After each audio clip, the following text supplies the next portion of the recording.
അങ്ങനെ 2.5 കിലോ സ്വർണം പൊതിഞ്ഞിരുന്ന വാതിൽ അവിടെ നിന്ന് മാറ്റിയിട്ട് 324 ഗ്രാം സ്വർണം പൂശിയ വാതിൽ, ആ വാതിൽ എന്നിട്ട് ഒരു വഴിപാട് കൗണ്ടറിന്റെ അവിടെ വെറുതെ ഇട്ടത്രേ. ഇതൊക്കെ സാമാന്യ ബുദ്ധിയുള്ള ആളുകൾ എങ്ങനെ വിശ്വസിക്കും എന്ന ഒന്നാമത്തെ പ്രശ്നം.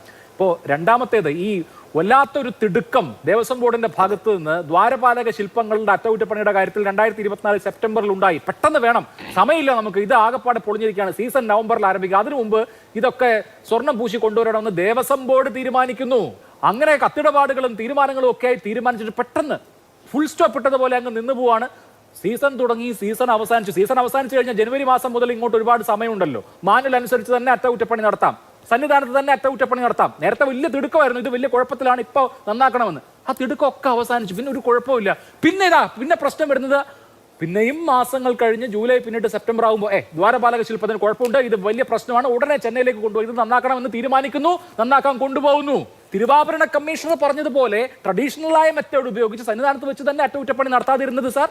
ശബരിമലയിൽ കമ്മ്യൂണിസ്റ്റ് പാർട്ടി ഭരിക്കുന്ന കേരളത്തിൽ ഒരു ദേവസ്വം ബോർഡുണ്ടായി. അവിടെ ഒരു മുരാരി ബാബുവിനെ ഞങ്ങൾ കൊണ്ടുവന്നതല്ല, പോറ്റിയെ ഞങ്ങളവിടെ കൊണ്ടുവന്നതല്ല. ഇപ്പോൾ ഹൈക്കോടതി എഴുതിയ 6 ഉത്തരവും ഒരു വിചാരണ കോടതിയിലും ഒരു വിലയില്ല അതിന്. കാരണം എന്താണ്? വിചാരണ വേറെയാണ്. കോടതികൾ ഇത്തരം ഉത്തരവിടുമ്പോൾ ആ ഉത്തരവുകൾ പ്രതിപക്ഷം ദുരുപയോഗിക്കുന്നു. അതാണ് എൻ്റെ കേസ്. ശബരിമലയ്ക്കുടെ സന്നിധാനം എന്ന് പറയുന്നത് ഇപ്പോൾ നമ്മുടെ വനമായതുകൊണ്ട് മെർക്കുറി അടക്കമുള്ള സാങ്കേതിക വിദ്യകൾ അവിടെ ഉപയോഗിക്കുന്നതിൽ വല്ല നിരോധനം പുതുതായിട്ട് വന്നിട്ടുണ്ടോ? അതുണ്ടോ ഇല്ലയോ എന്നൊരു പരിശോധന നടക്കണേ. അവിടെ ആരെങ്കിലും കേൾക്കണം. അടച്ചിട്ട മുറിയിൽ SIT വിളിച്ചാൽ കേൾക്കത്തില്ല.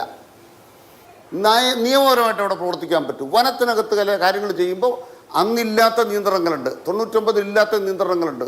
അപ്പോൾ കൊണ്ടുപോകാൻ നിർബന്ധിതമായപ്പോൾ 2019 കൊണ്ടുപോയവരല്ല 2025 കൊണ്ടുപോയത്. 2025 കൊണ്ടുപോയതിന് എന്താണ് തെറ്റ്? അത് കോടതി പറഞ്ഞ ഉത്തരം പറയും. ആണ് ഉദ്യോഗസ്ഥന്മാർ കൊണ്ടുപോകണമെന്നാണ് കോടതി ദേവസ്വം ബോർഡ് ഉത്തരവ്. ഉദ്യോഗസ്ഥന്മാർ കൊണ്ടുപോകണം മുതൽ കസ്റ്റോഡിയനായ തിരുവാഭരണ കമ്മീഷണർ കൊണ്ടുപോകണം. അതേസമയം 2019 നിയമവിരുദ്ധമായി പോറ്റിയുടെ കയ്യിൽ ഒറ്റയ്ക്ക് കൊടുത്തു വിട്ടു. പിന്നെ ബഹുമാനപ്പെട്ട കോടതി പറയുന്നു ഇതൊക്കെ മിനിറ്റ്സ് കാണുമെന്ന്. അവിടെ ദ്വാരപാലക ശില്പങ്ങൾ അളക്കുന്നു, വീഡിയോ എടുക്കുന്നു. ഇതൊക്കെ ദേവസ്വം ബോർഡിൻ്റെ മിനിറ്റ്സേ വരുമോ? ദേവസ്വം ബോർഡിൻ്റെ അജണ്ട വരുന്ന കാര്യങ്ങളിൽ അവർ ചർച്ച ചെയ്ത് തീരുമാനമുണ്ടാക്കുന്ന മിനിറ്റ്സ് വരും. 2019 ഒരു മിനിറ്റ്സിനകത്ത് വന്ന കാര്യങ്ങൾ വെച്ച് ഒരു ഉത്തരവിറക്കി. 2025 വന്ന കാര്യങ്ങൾ വെച്ചൊരു ഉത്തരവിറക്കി. ആ ഉത്തരവിറക്കി കഴിഞ്ഞാൽ നിയമപരമായി ചെയ്യേണ്ട ഉദ്യോഗസ്ഥന്മാരാണ്, ദേവസ്വം ബോർഡല്ല.